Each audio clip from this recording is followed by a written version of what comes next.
muita alegria receber todos vocês aqui no Centro Espírita Frei Evangelista, onde a gente pode compartilhar um pouquinho dessa luz que a doutrina espírita traz para a gente. E o tema da noite de hoje já está na tela: Pedi e obtereis. Vocês podem encontrar lá no capítulo 27 do nosso querido Evangelho. E trouxemos 3 objetivos para a noite de hoje. O primeiro deles, falar sobre a necessidade da prece. O segundo, explanar sobre a diferença entre a fé humana e divina e a cega e a raciocinada. E como terceiro e último objetivo, como devemos orar e quais os mecanismos que qualificam as preces. Vamos lá? Então eu trouxe para vocês um conceito de prece, não é? Todo mundo acha que prece é só ler uma prece, uma oração, mas a gente vai ver que é bem mais que isso. A gente vai detalhar esse conceito e a gente vai chegar ao término da noite entendendo bem melhor o que é uma prece, para que serve uma prece. E aí temos o seguinte conceito, não é? A prece é uma invocação mediante a qual o homem entra pelo pensamento em comunicação com o ser a quem se dirige.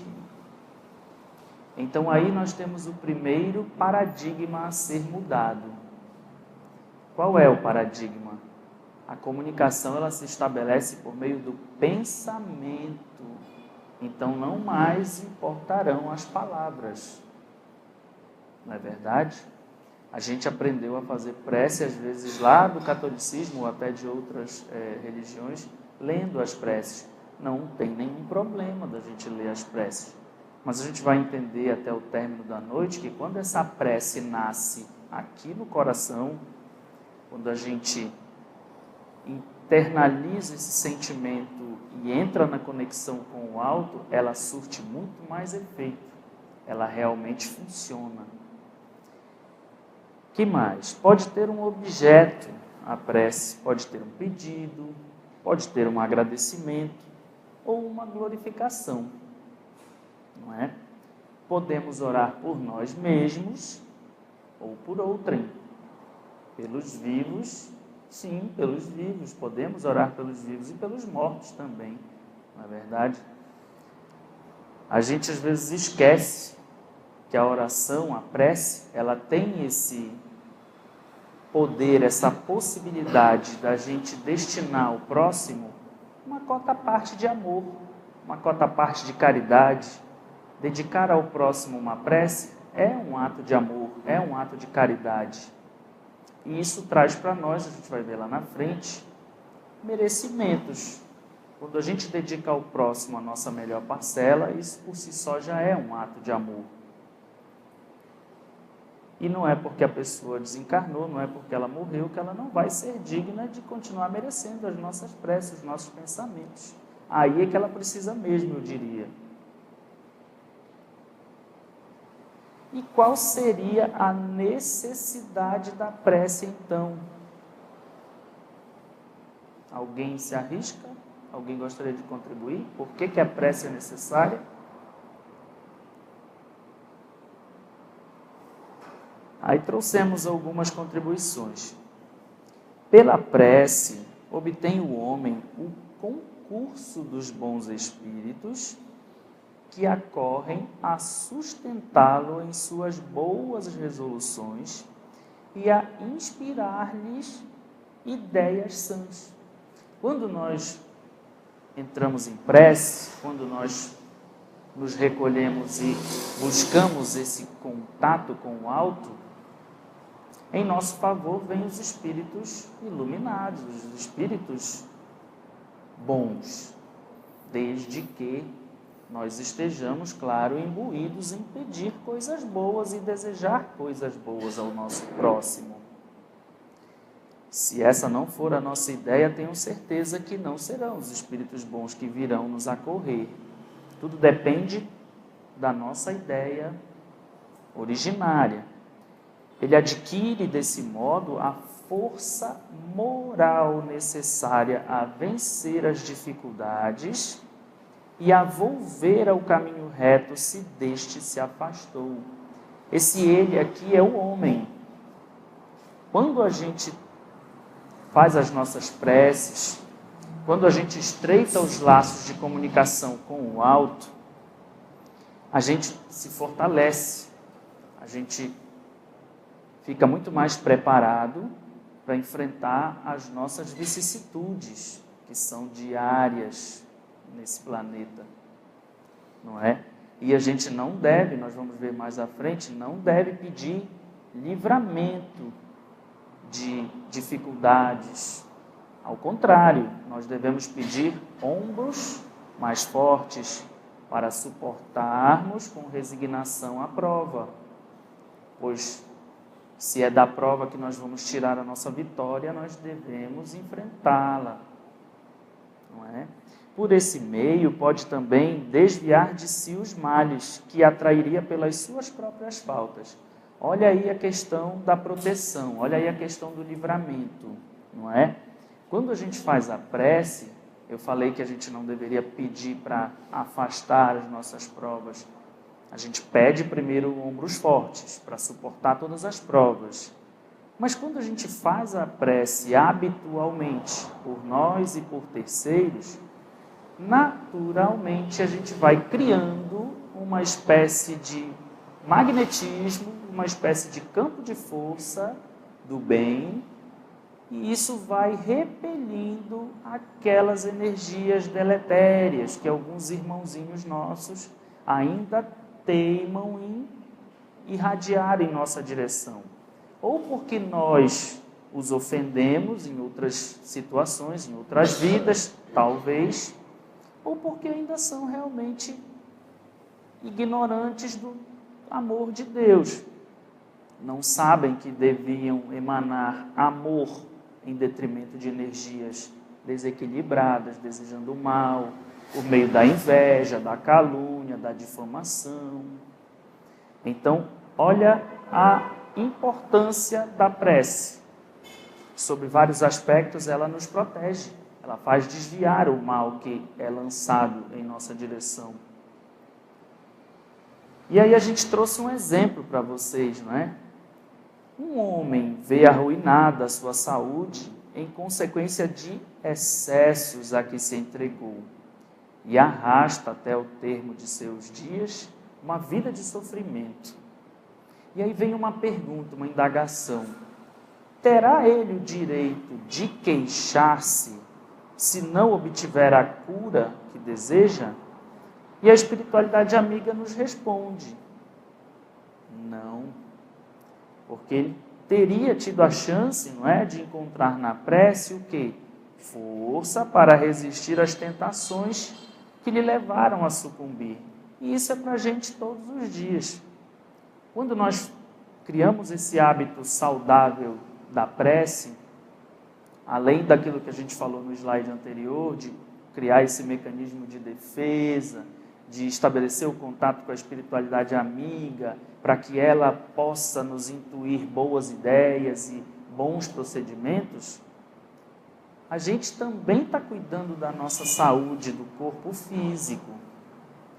Porque quando a gente se entrega aos excessos da nossa vida terrena, seja por meio do álcool, seja pelo meio do fumo ou das drogas ilícitas, nós estamos diminuindo, nós estamos abreviando a nossa estadia no planeta. E se quando a gente encarna, e quando a gente pede para encarnar, para poder a gente se melhorar e se elevar, a gente quando chega aqui, começa a diminuir esse tempo de estadia que haveria sido programado na espiritualidade, nós estamos agredindo um planejamento do alto. Nós não devemos atentar contra a nossa saúde. Devemos tentar ao máximo prolongá-la, e claro, com qualidade. A vida é um presente de Deus e a gente deve preservar a todo custo, dando o nosso melhor. Então, temos agora a segunda parte, a diferença entre a fé humana e a fé divina. Basicamente, a gente vai ver lá na frente que o que difere é a aplicação. Vai dizer o que é uma e o que é outra. Mas vamos ver um conceito de fé para a gente poder melhorar a nossa intelecção. A fé é uma convicção firme e inabalável de que algo é verdadeiro, mesmo sem nenhuma prova ou confirmação. É a absoluta confiança numa ideia, mesmo que evidências apontem o oposto. Acreditar em algo, isso já é uma fé, não é verdade? E aí vem a segunda parte, que é explicando a diferença básica entre fé humana e fé divina.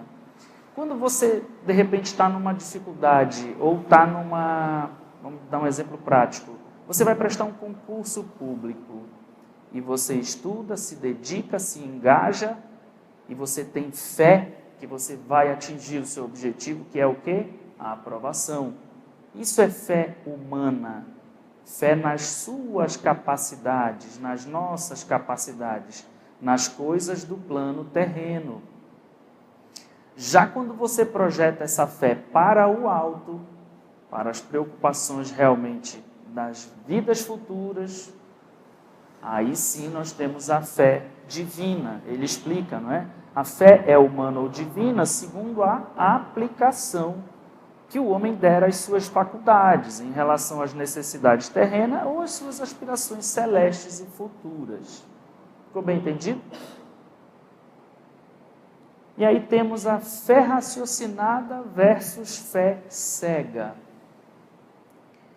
Para o indivíduo imbuído de uma fé cega, não é necessária a compreensão do objeto de fé, mas tão somente a aceitação, sem indagações ou dúvidas. Acreditar que algo é verdadeiro, ou que alguém disse para nós, ou que aquela informação está contida em alguma escritura, em alguma obra, sem que a gente desenvolva o lado crítico, o lado pesquisador, o lado do raciocínio, o lado da lógica, isto é fé cega. É acreditar por acreditar. O Espiritismo traz um convite à fé raciocinada, porque ele se apoia em princípios filosóficos e científicos. A doutrina espírita tem também esses dois aspectos, além de religião. Então, fica desde já o convite a todos para se inscreverem, se matricularem nos cursos de estudo da doutrina espírita, onde vocês poderão comprovar tudo isso que a gente fala aqui nas palestras.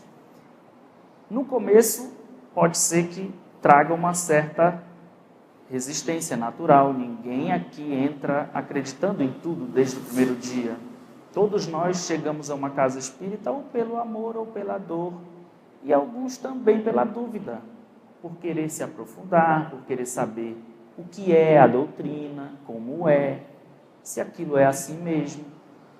E fica desde já o convite a vocês para virem estudar a doutrina conosco, então, e desvendar se realmente a doutrina se apoia ou não na filosofia e na ciência. Então, sabendo da importância da fé em nossas vidas, como devemos orar? Tem uma receita para orar? Igual receita de bolo? Tem ou não? Não tem, né? Mas olha que tem, hein? As instruções dos Espíritos, elas dizem o seguinte: a nossa primeira coisa importante que nós deveríamos fazer ao acordar, antes de qualquer coisa, seria entrar em prece, para agradecer a Deus porque nós estamos aqui de novo. A gente morre todo dia e não sabe, então não tenham medo de morrer. Morrer não dói. para quem está harmonizado, para quem está em sintonia com o alto, não vai doer. Dormir dói? Não dói. Então, a nossa primeira obrigação quando a gente acorda deve ser sempre entrar em prece e agradecer a Deus. Mas por que eu devo agradecer a Deus?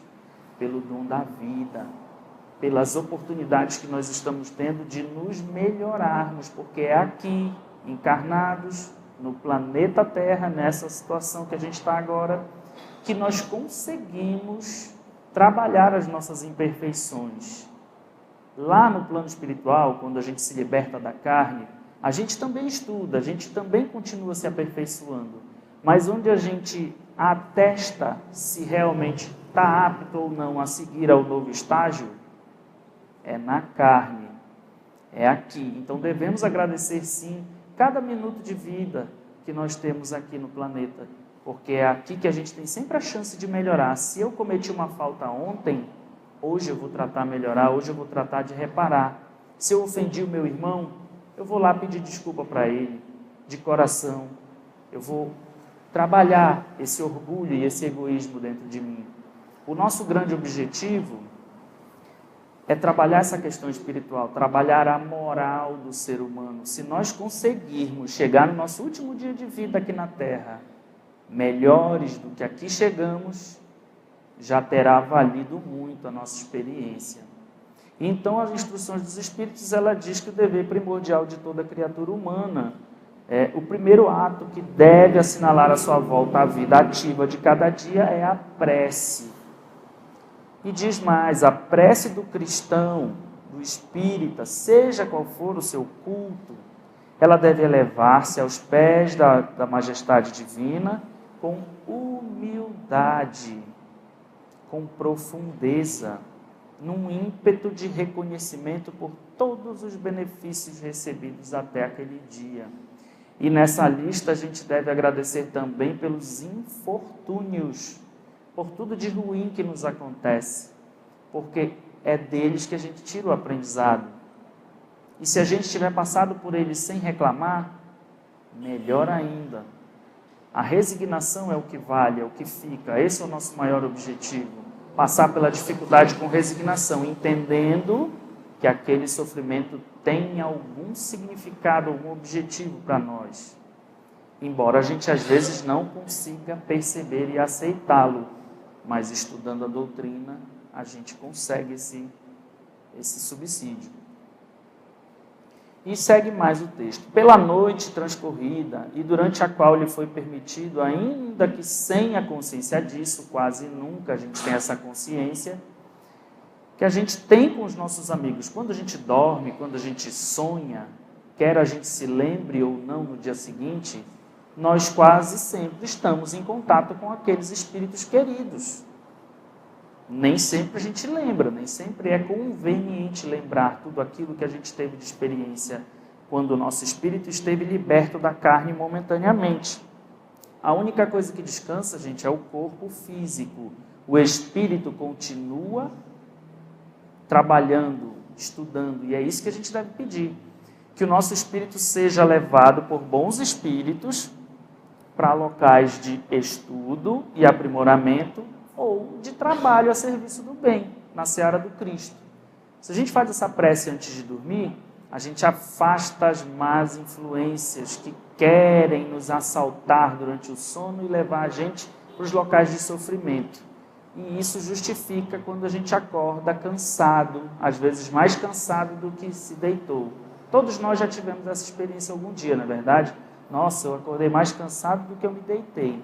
Provavelmente a gente foi para algum lugar não muito elevado, porque o trabalho no bem não retira as nossas forças, ao contrário, é uma noite reparadora de energias, onde a gente volta com ânimo, com boas ideias, com esperança para continuar a nossa caminhada. Então fica o alerta, se a gente acordou cansado, prece. E não esqueça de fazer a prece antes de dormir na noite seguinte, que aí a gente vai melhorando essa qualidade do sono e dos nossos passeios pela espiritualidade, não é? Então, pela noite transcorrida e durante a qual lhe foi permitido, ainda que sem consciência disso, ir ter com os seus amigos, com os seus guias, para aurir no contato com eles mais força e perseverança. Deve ela subir humilde aos pés do Senhor, para lhe recomendar a vossa fraqueza, para lhe suplicar amparo, indulgência e misericórdia. Todos nós necessitamos desses 3 elementos, porque somos falhos, ainda erramos o tempo inteiro e temos que pedir sim a complacência do nosso Mestre Divino. A vossa prece deve conter o pedido das graças de que necessitais, mas de que necessitais em realidade. Fica o alerta aqui, ó. Inútil, portanto, pedir ao Senhor que vos abrevie as provas, que vos dê alegrias e riquezas neste plano, não é? Nós devemos rogar a Deus pedindo a concessão de bens mais preciosos, como paciência, resignação e fé. Se a gente pede recompensas materiais, ela ficará nesse plano. Se nós fazemos a caridade e damos publicidade desses atos, querendo palmas, querendo holofotes, a nossa recompensa vai ficar só aqui. A caridade ela tem que ser oculta, não é? Nós já aprendemos isso por meio do Evangelho. E aí, por fim, para a gente encerrar a noite de hoje, nós temos aqui os mecanismos que qualificam a prece. O que a gente pode fazer para melhorar a qualidade da nossa prece? E aí tem o seguinte, os espíritos, não é, sabedores da nossa condição de pedintes reincidentes. A gente adora pedir, né, gente? A gente pede o tempo todo. Nós somos mendigos mesmo, né? Mendigos espirituais. Os espíritos elevados nos ensinam a qualificar as nossas súplicas. Segundo eles, quando em prece, o que devemos pedir é a coragem para enfrentar os desafios que surgem, a paciência para buscar as soluções mais adequadas e a resignação para convivermos com os desafios que fomos incapazes de superar por conta própria. E aí ele traz alguns exemplos práticos, não é? De que mecanismos seriam esses? A sintonia com propósitos elevados. Quando você faz uma prece pela paz mundial, pelo fim das guerras, pelo acolhimento das crianças órfãs, é ou não é um propósito elevado esse? Tem muito mais importância do que fazer um pedido pontual, não é verdade? Você está na sua expressão máxima de amor ao próximo. Você está pedindo pelo próximo. Que mais? O merecimento de quem ora. Quando a pessoa que faz a prece tem merecimento, essa prece, sem sombra de dúvida, ela tem muito mais potência. Ela muito mais rapidamente ela é atendida. Mas como a gente vai adquirir merecimento? Com os nossos atos. Melhorando os nossos pensamentos a começar, trabalhando essas questões dentro da gente, fechando a boca para a maledicência. É um trabalho difícil, a gente não entrar nas discussões diárias com os nossos irmãos, os nossos amigos. Simplesmente respeitar o ponto de vista, mas evitar tecer comentários. Isso já é um grande passo. Isso aos poucos, essas atividades do dia a dia, fazer o bem sem ver a quem. Isso tudo vai trazendo para a gente merecimento. Ao passo que se um dia nós precisarmos de uma intercessão do alto e fizermos uma prece fervorosa, o nosso merecimento pode sim interceder por um terceiro. Se a gente pede a cura de alguém que está num leito doente, pode sim curar este irmão. E a gente já disse aqui outro exemplo, a ação em benefício do próximo, que eleva também o nosso merecimento e é um exponencial de caridade, não é? Quando a gente consegue trabalhar pelo próximo. Esse é o nosso objetivo. A gente não deve esquecer que aqui na Terra nós estamos para servir. Esse é o recado deixado por Jesus Cristo. Ele não veio para ser servido, ele veio para servir. E por que nós, espíritos simples e ignorantes como fomos criados, e poderíamos pensar em honras, em sermos atendidos na nossa pequenez? Ao contrário, nós devemos fazer do exemplo de Jesus o nosso. É difícil, é duro, ninguém consegue de primeira, a gente precisa de várias encarnações para isso, mas a gente tem que tentar, de alguma forma, fazendo um pouquinho todo dia. Se a gente conseguir olhar para dentro de si, identificar quais as nossas dificuldades, já vai ser um grande avanço. A partir daí a gente começa a escolher qual característica eu vou trabalhar primeiro. E aí a gente vai atacando as imperfeições. Certamente a gente vai sair melhor do que chegou. Vamos orar então? Depois dessa breve explanação sobre a prece? Muito obrigado. Boa noite.